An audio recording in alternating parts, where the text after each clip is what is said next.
Hey, what's going on, guys? James here, Sports Betting Education Channel. I've got some free picks in the MLB for you all today. I want to go over 3 games that I like, and then I have 1 premium play. So it's been a good start for us this season. We're 3-0 in free picks, 3-0 in premium plays. So we're on a 6-0 run to start the MLB season. I'm extremely proud of that, and really excited for this sprint, this 60-game season. I mean, we're already. I don't know how much of the way in we are. I was going to do the math, but that's kind of hard to do on the fly. But we're already a chunk of the way through the regular season. We've got the expanded playoffs. Every game matters.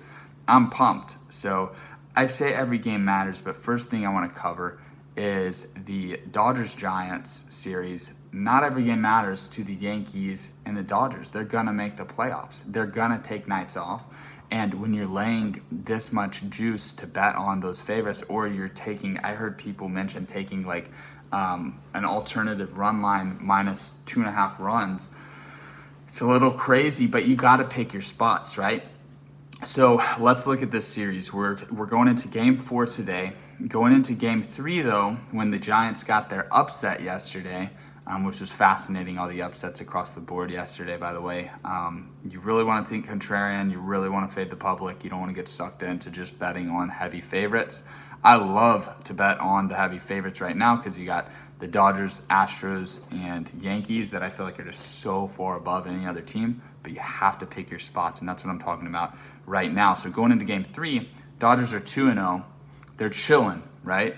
The Giants, on the other hand, are like, this is not how we wanted our season to start. If we can steal 1 game in this series, that's a win, and then we'll try to beat the lesser opponents that we're going to face outside of the Dodgers. Everyone knows the Dodgers are going to be tough to beat, but if they can take 1 game, it's huge. So the Giants go into game 3 thinking this can turn our whole series around to win here. Even if we're 1-2, we'll take 1-2 against the Dodgers, as crazy as that sounds. Whereas the Dodgers, they're making the playoffs. They're 2-0. They're going to win 50 games this season. They're going to win a ton of games, right? Maybe not 50, but they're going to win a ton of games. So they're really chilling. And, they were sleeping yesterday. They lost the game outright. They still almost could have won, which is crazy. So it's a double-edged sword. It's tough. Do you bet against the favorite that's that good where they can have a horrible game and still almost win? But people who bet on the Giants money line yesterday, they made good money. I know there's not a ton of people doing it, but definitely was a sharp bet to take the underdog yesterday. But today, do you really think on prime time, coming off of a loss to a big rival, even though far lesser opponent, do you think the Dodgers are going to want to get embarrassed on national television in the Sunday night game? Do you think the Dodgers are going to want to finish this 4-game set 2-2? It's a really good time to bet on the Dodgers, and I like LA on the run line in tonight's game. Not my best bet, but I think you got to take the money there. You got to take the opportunity because you're not going to find too many opportunities specifically like this where the Dodgers aren't going to want to fall to 2-2. They're not going to want to get embarrassed 2 nights in a row on national television tonight.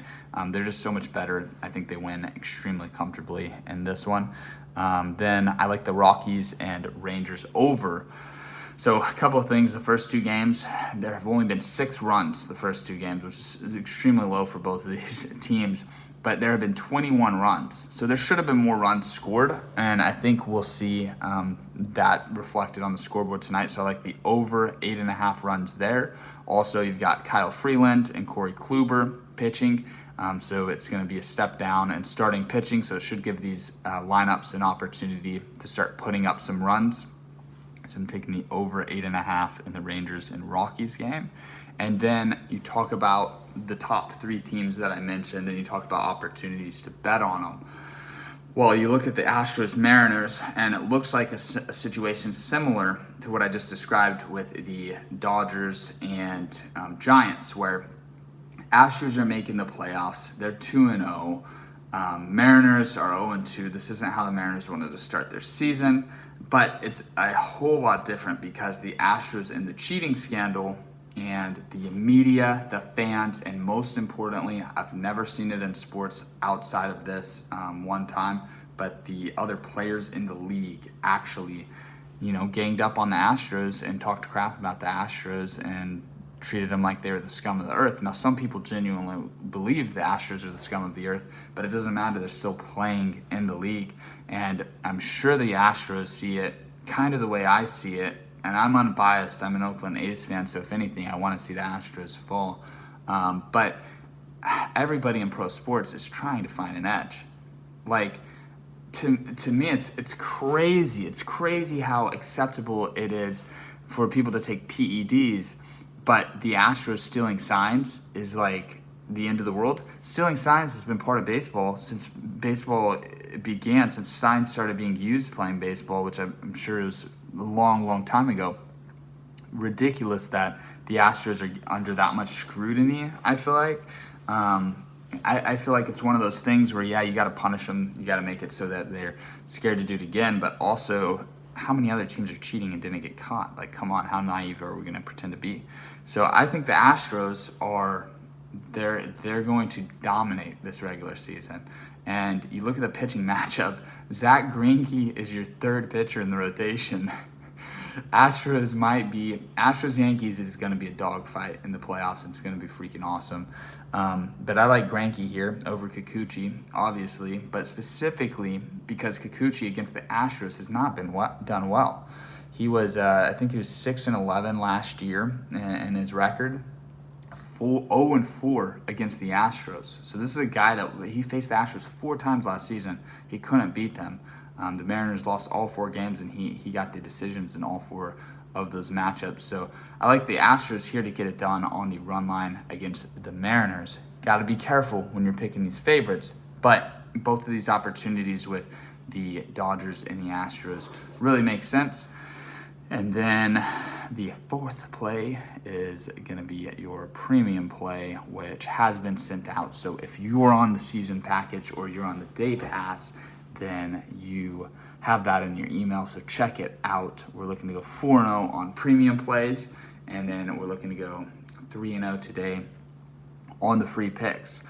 So I'm going to head to the gym, do some work on preseason NFL. Extremely excited about NBA playoffs and then NFL coming back. Hopefully college football can figure out a way to safely play football during this quarantine. Don't even get me started about all that. Don't even get me started. Oh, man. It's unbelievable the way people act. I go to the gym surrounded by people. We're all touching the same stuff. I go to the grocery store surrounded by people. They actually are herding us, and I'm sure you guys are the same where you're from. They're herding us through the same entrance and the same exit. I've never been so close to people in my life in the grocery store as I am during this whole pandemic thing, where they're herding us through one entry point, so we're all going through the same way. People go so slow. It's ridiculous. I just feel like college football, like, come on.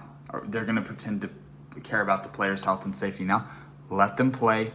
Empty stadium if it has to be. That would suck too. But if it has to be that way, it has to be that way. I just want to bet on some sports, man. But NFL's coming back, and I'm pumped for that. So I'm going to do some homework. I'm going to go division by division, and I'll probably put some preseason content out on the channel. And want to put some sports card content out too. Shout out to Shohei Ohtani. Getting to start today, his first start pitching in a while. I'm hoping to cash out of this card during the season. I think the Angels could make the expanded playoff, and then that's my exit point there. But remember, investing in cards, the beautiful thing about it is they hold their value. This has been a huge card for me right here. I paid $1,800 for this card. It sold on eBay last night for $5,600. So 4 months, $1,800 to $5,600. It would be like you wouldn't even make that much if you took a futures bet on the Lakers. I actually don't know what the futures odds are right now, but that's probably pretty comparable to winning a futures bet on the Lakers.